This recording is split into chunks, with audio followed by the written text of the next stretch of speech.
The first reason to file for Social Security at age 62 is that it's your money and you want it now. Research shows that 58% of people retire way earlier than they planned, and our estimates of when we think we will retire and when we actually retire are way off.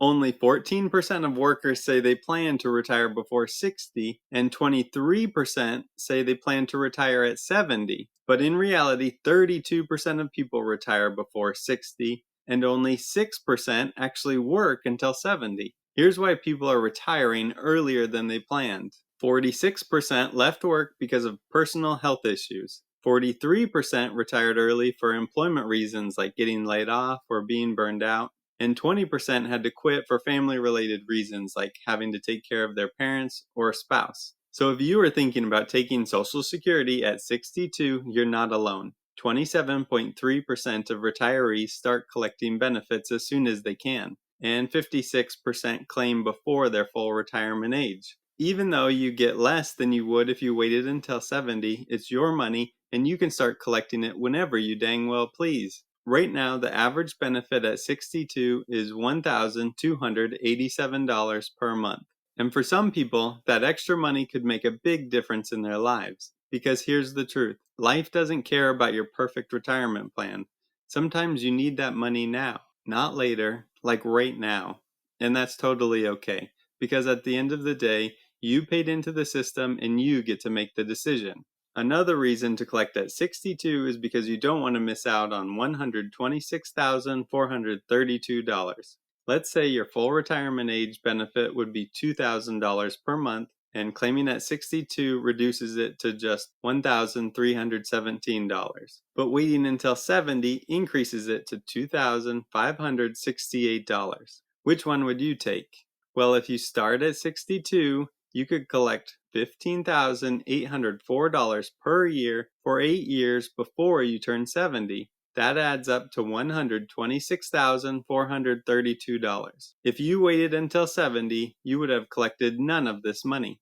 But by starting Social Security at 62, your monthly benefit is reduced for life. So this is a pretty big deal. The other thing to consider is that having a dollar today is worth more than getting a dollar sometime in the future. This is called the time value of money, and I don't hear many retirement planners talking about this. Here's what it means. Think about something you've probably heard your parents say 100 times. Back in the 60s, a house only cost $20,000. Or, I bought my 1964 Ford Mustang for just $2,300. But that same house today costs $400,000, and a brand new Mustang costs $32,000. And to make matters worse, they don't even build houses or cars as good as they used to. This proves why having money you can spend today is so powerful. Because in a few years, the price of everything might be 2 or even 3 times more expensive. So getting $1,317 today might actually be more valuable than waiting for $2,000 later because of what that money can do for you now. But this depends on your financial situation and goals, because it's not just about the total amount. It's about when you receive it and how you can use it. Now, to take it a step further, let's talk about the break-even point between 62 and 70. The break-even point works like this. If you start collecting early, you get smaller checks, but for more years. If you wait, you get bigger checks, but for fewer years. At some point in the future, the total money from both choices becomes equal. That moment is your break-even point. So at first, taking early gives you more total money. But around age 78 to 80, the total from waiting usually catches up. After that point, waiting would have given you more money overall. So that's the tough decision you have to make. People often see the break-even point and choose to take Social Security at 62 because they have health issues, or they want to enjoy their retirement while they are still young and active. Because the truth is, we don't know how much time we have left. And when you look at the numbers, it really starts to be clear that retirement doesn't last that long. The CDC says the average lifespan for men in the United States is just 73 years. For women, it's 79. But these numbers are for the general population. So if you actually make it to 62, then you have a chance of living a little longer.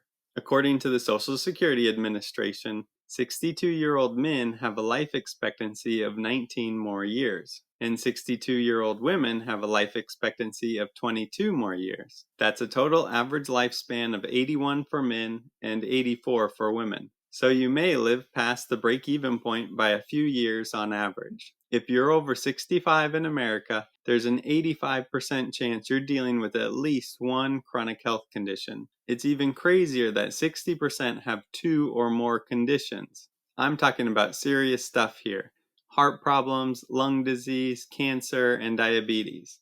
Now here's the part nobody talks about. If you're dealing with real health challenges, not just normal getting older stuff, but actual medical conditions, waiting for that bigger Social Security check might be the worst move you could make.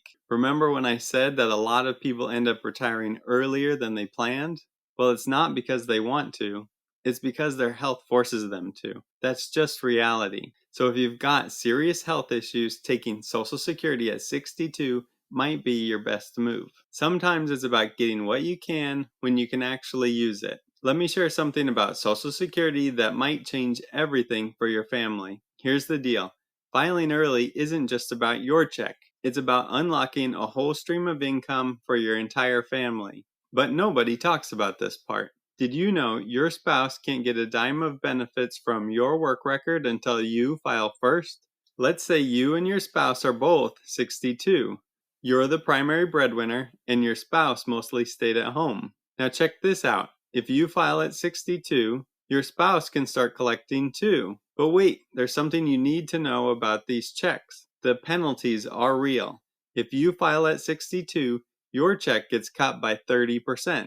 If your spouse files at 62, their spousal benefit gets reduced to 32.5% of your full benefit. And here's the kicker. Even at full retirement age, which is 67, your spouse can only get a maximum of 50% of your full retirement benefit. So if your full benefit would be $2,000 per month, their maximum spousal benefit would be just $1,000.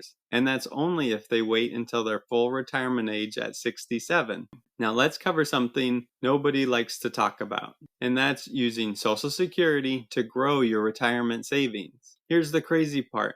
Filing early isn't just about getting checks sooner. It's about giving your retirement savings time to grow. And if your retirement savings are on the smaller side, this strategy becomes even more powerful. The magic behind this strategy is compounding. Imagine you decide to stop working at 65, but wait to collect Social Security until 70. But then the market takes a nosedive and you lose 20% of your savings in an instant. But you need cash now to pay your bills. So you have to sell some of your stocks when the market is down. It hurts to think about, right? But what if you had Social Security checks rolling in? Your investments could just hang out, recover, and then keep growing. Now here's where it gets interesting. If you already claimed Social Security, you would have guaranteed cash flow every month. Then you wouldn't be forced to sell stocks after prices tank just so you could buy groceries. If you are worried about running out of money in retirement, getting those early benefits could be exactly what your little nest egg needs to grow. Now let me show you something interesting about how Social Security actually calculates your benefits. First, they look at your 35 highest earning years and then adjust each year for inflation. If you worked less than 35 years, those missing years count as zeros. Then, Social Security takes all those numbers and creates something called your AIM. This stands for Average Indexed Monthly Earnings. Your AIM is like your Social Security score. It determines how big your checks will be. Now here's where it gets really cool. If you've got low income years, working longer is like hitting the delete button on those tiny paychecks, because every new high earning year replaces a low earning year. Then your benefit goes up. But if you've had a great career for the last 35 years, the formula changes completely,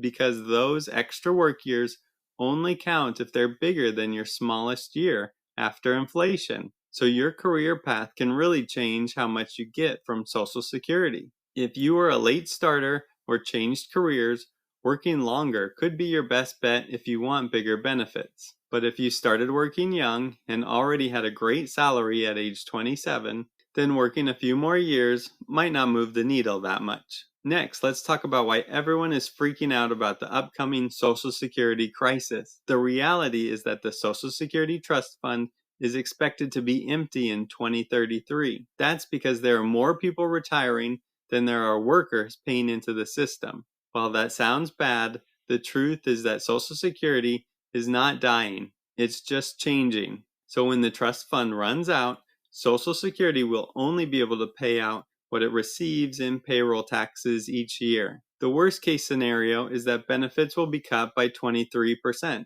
That means if your benefit was $2,000 per month, you would only get $1,540 from that point on. However, I heard one expert share a crazy idea. He thinks if you're already collecting benefits, your checks could be safe and protected from cuts. But the Social Security Administration has not confirmed this. Now here's where it gets interesting. Nobody knows exactly how Congress will prevent Social Security from running out of money. They might increase payroll taxes, change the retirement age again, lower benefits, or do a combination of all three. Congress isn't going to let Social Security die, but they might change the rules of the game. Now I know the thought of getting your benefits cut is scary, but what if you woke up one morning and your benefits were completely gone? I don't want this to happen to you, so in this video I reveal 7 ways you could lose your benefits with almost no warning.